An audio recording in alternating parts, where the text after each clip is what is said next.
Yep, we're talking about this topic.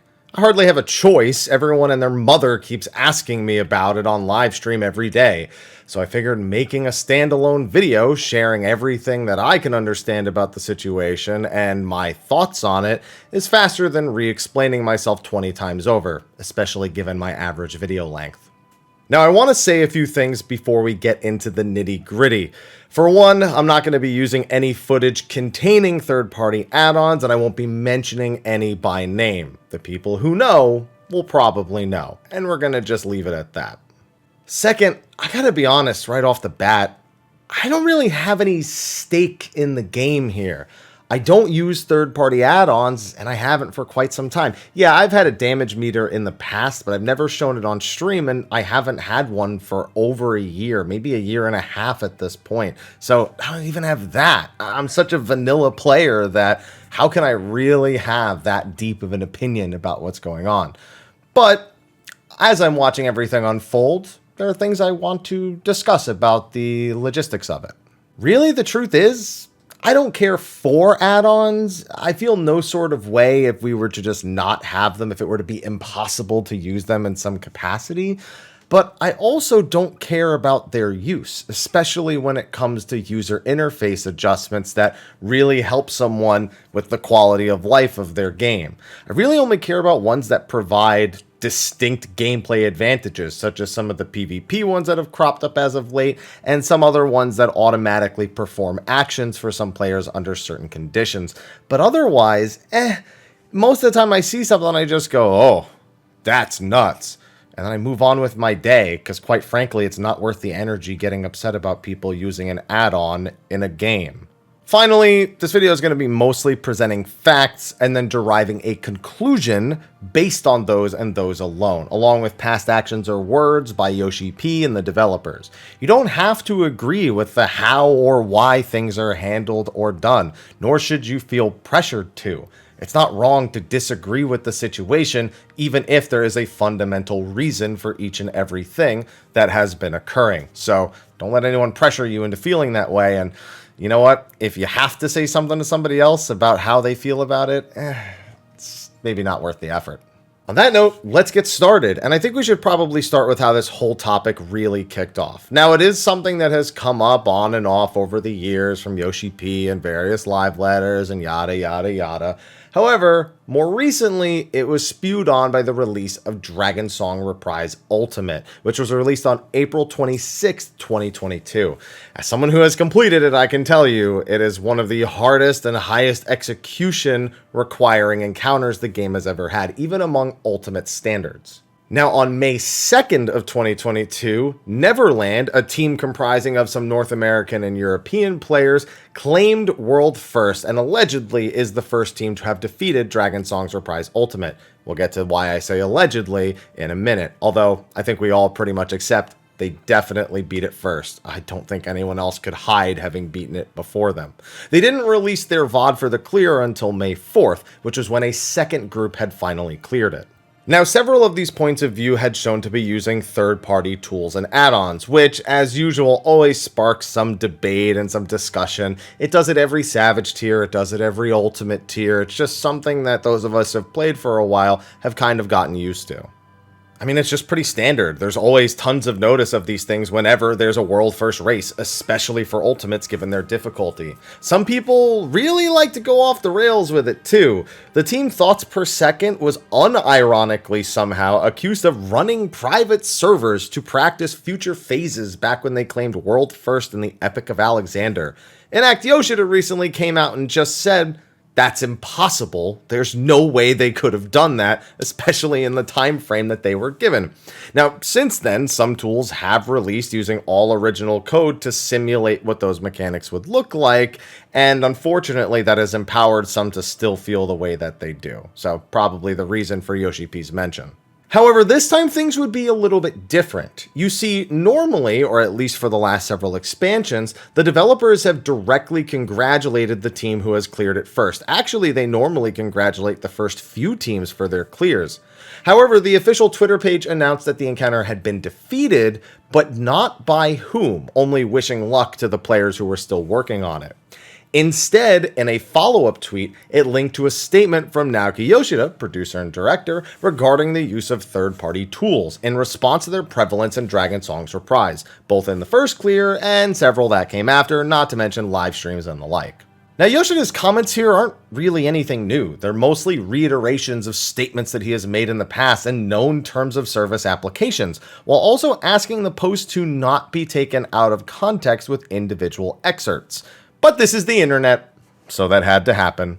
Even worse, a small group of individuals on certain third-party forums or discussion boards felt empowered enough by this to organize mass reportings of some players using third-party tools for their stream and their YouTube videos. This resulted in several in-game bans and even a Twitch ban in one case, sparking some rhetoric and debate about the terms of service, their clarity, and consistency in administering actions given what the rules actually are.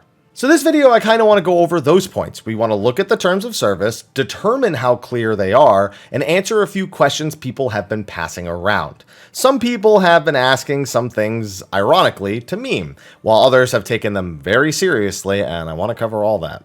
So first, the terms of service. So a lot of confusion has come from people stating that the rules are not very clear and operate in some kind of gray zone. This has been applied to both the recent third-party tool post as well as the terms themselves. So let's look at the parts of the terms of service that most apply to this particular case. So we have two places to analyze in particular. First is the user agreement. Under license limitations, these outline some basic things that Square Enix looks at as a breach of our agreement using a license for the game. If you look right above it, it's a worthwhile reminder that you do not own Final Fantasy XIV even if you purchased it. A common trend for online games is a means of protecting themselves if players scream about being banned from a game they rightfully purchased. If you don't own it, you're just paying for a license. Anyway, some of these we can skip over. RMT, commercial use, private service, we're gonna skip over that one, and commercial spamming. So first up, we have cheating and botting, which disallows the use of any unauthorized cheats, bot, automation software, hacks, mods, or any other unauthorized software or hardware designed to modify the game or gameplay. This, honestly, on itself covers a lot of add-ons. I mean, it does say mods outright, but that's not very clear. That's not very robust. That just seems like a cover your rears kind of statement. And, most people can associate with what cheating or botting actually would be. So let's get a little more specific. As we scroll down, we go into the data mining section, which covers not being allowed to intercept, mine, or otherwise collect information from the game using third-party software. Weirdly enough, most basic add-ons actually fall under this category as well, because they parse game files as a basis for their function. This continues into hacking and circumvention, more specifically targeting messing with the game code in a number of ways. Finally, the modifying or creating derivative software section covers one last clause. You may not modify or cause to be modified any files that are part of the game or service in any way not expressly authorized by Square Enix. This pretty much covers all third-party tools that adjust the UI in any way, no matter how minuscule, minor, or how innocent they may seem on the surface. Yeah, that does kind of suck, but right now we're not talking about whether or not it sucks. We're talking about whether or not it's covered here.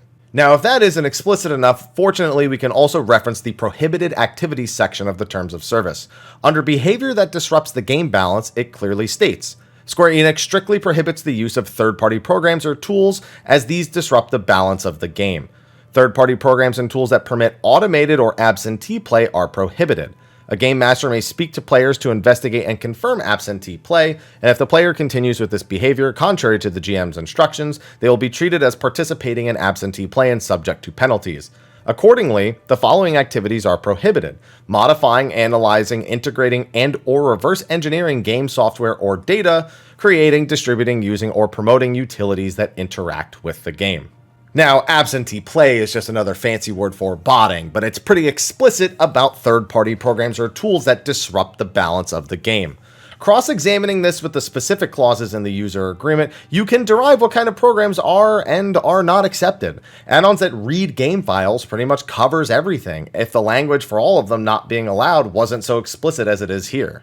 Now again, you don't have to agree with this stance, but this is not where there is a gray zone. Nothing is allowed. That's painfully clear, and it's a rhetoric that they have indeed repeated in their recent post. What I think is gray is their terms for enforcing them, something I have criticized in the past and will criticize a bit today.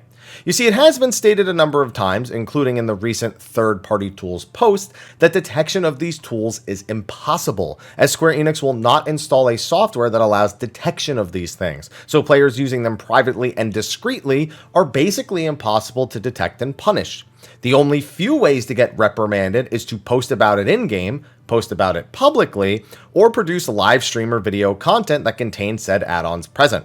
Even then, a player needs to be reported most of the time, since Square Enix isn't actively witch-hunting users and trolling forums or Reddit or anything like that, or streams for offenders. What this leads to is essentially a don't ask, don't tell enforcement policy. If you don't rat yourself, they really can't know or do anything. If something is really egregious, botting or hacking, plus some other basic terms of service violations, they can figure it out as they have in the past, but that's not largely what we're talking about here. Unfortunately, you know who's actively ratting themselves out? Content creators. Using these tools and creating content with them visible is a giant liability, and always has been. We have been warned pretty consistently over the years, but the simple inaction of issuing bans or punishments has allowed this behavior to continue, and more importantly, spread. Oh, by the way, remember what the prohibited activities said? Creating, distributing, using, or promoting utilities that interact with the game? That means content creation with these things in it is kind of a double whammy on terms of service violations. So basically, at the end of the day, only content creators or loudmouths are viable to be hit with punishment, which technically has always been the case.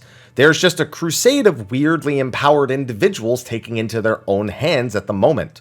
But this just means there's a black market of add-ons, and it's likely to continue unabated after these discussion-heavy times get boring to the masses. It's not going to change for most anyone or anything, and a large amount of outrage won't result in probably a policy change, an outlook change, or honestly, even the way people are treated. It's just the way it always has been. It's just really hot right now.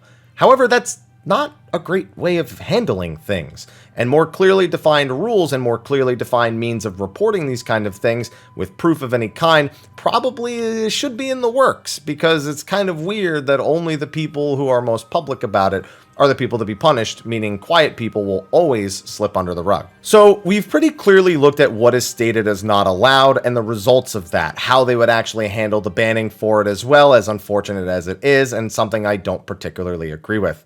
However, I've seen a bunch of questions or statements around that I kind of want to address directly. Some of them are memes that have gotten out of hand, and some of them are genuine concerns. The first one's an easy one.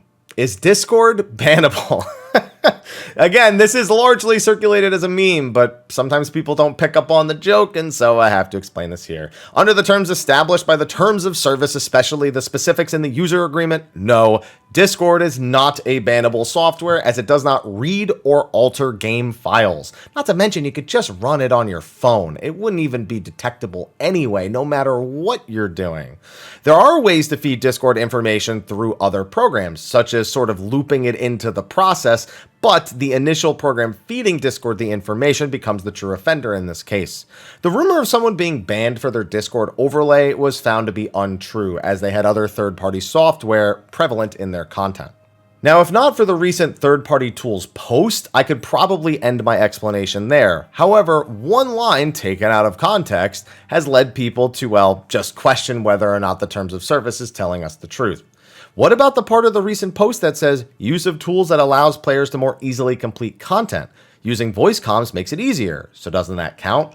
Well, remember when it also said not to read excerpts out of context? This is one of the reasons why. The rest of the post details important examples and information about activities that this post is largely referring to.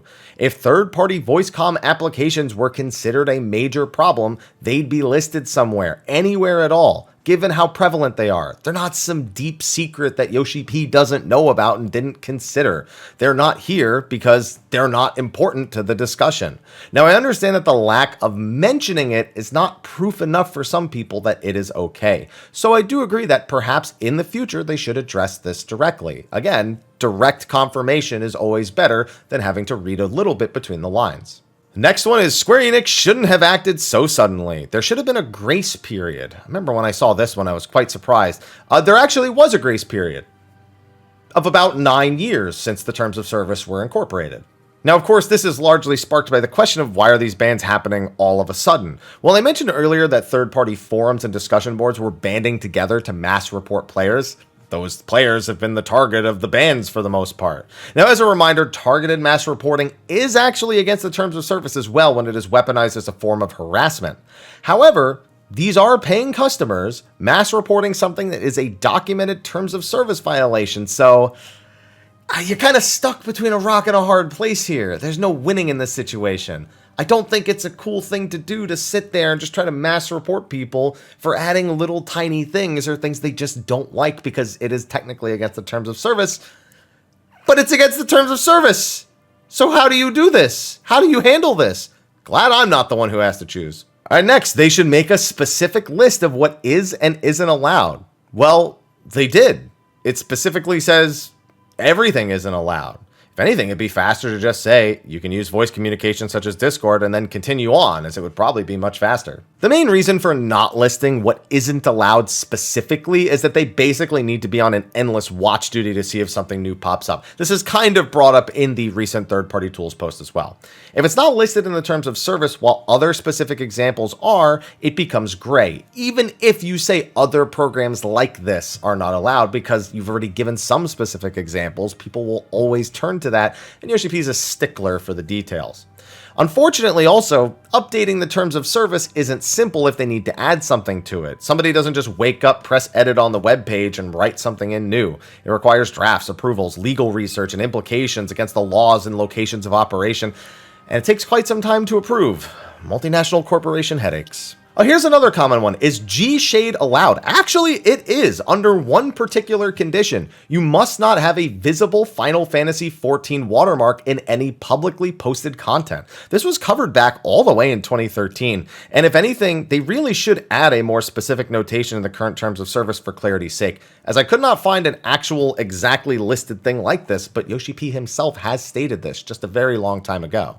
Next, there are tools that legitimately help with disabilities and accessibility that the game doesn't have that this will be affected by. Again, this has always been true. Using third-party tools, even ones that just help with accessibility, still fall under these same guidelines. I'd like to reiterate again that nothing has changed about the terms of service. It's just a hot topic right now, so it's under a lot of scrutiny. That being said, Square Enix has taken note of some add-ons being used and are looking to incorporate similar ideas into their HUD and UI updates, and among them, since they haven't been specific yet, I'd expect anything that helps with accessibility and visual clarity would be of a higher priority over some top-end rating stuff, which probably won't be implemented at all depending on whether or not they have an impact on how they actually have to do their encounter design going forward. On a personal note, those are the best add-ons. If you're using those because you have a legitimate disability and it allows you to play the game, I please implore you to speak up. These are the kind of things that, above all else, need to be taken into serious consideration first.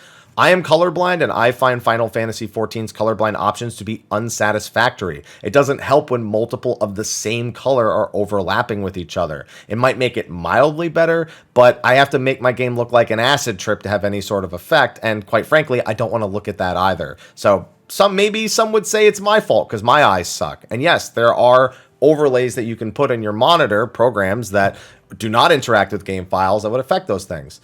But I would also like the game to be better, so I'd want them to make those kind of adjustments. So again, if you have a disability and you find there's a third-party add-on that is actively helping you with that, please make it known without, of course, ratting yourself out and, well, getting banned, because unfortunately that could actually happen in the situation. This one's funny. Does this mean we'll finally get a DPS meter?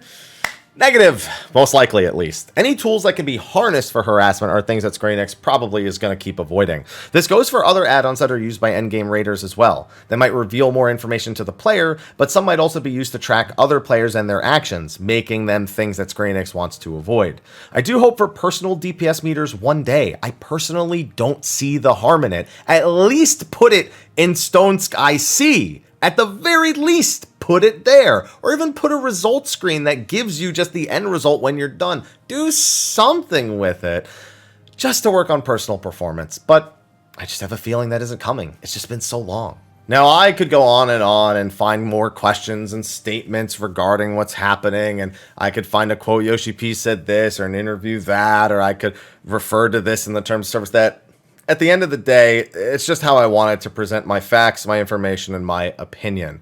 But you don't have to agree with any of it. I feel like I've said this so many times, but on the internet, you really have to say it a lot of times.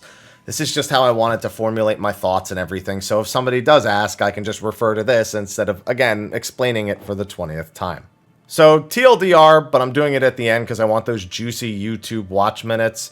It's a bunch of people on forums mass reporting people who are breaking terms of service. They always have been breaking terms of service. And whether or not you agree that it should be against terms of service, that's what it currently is. Could there be a policy change in the future? Sure. Will there be? Probably not. At least not in the favor of people who want add-ons and things to be more normalized or regulated, etc., etc. So I'm going to regret saying this, but let me know what you think in the comments section. I don't know if I want to check that, because I'm sure you'll all be so civilized and understanding and watch the whole video through and through.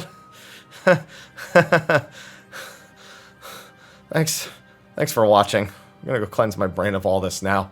See you later. Take care.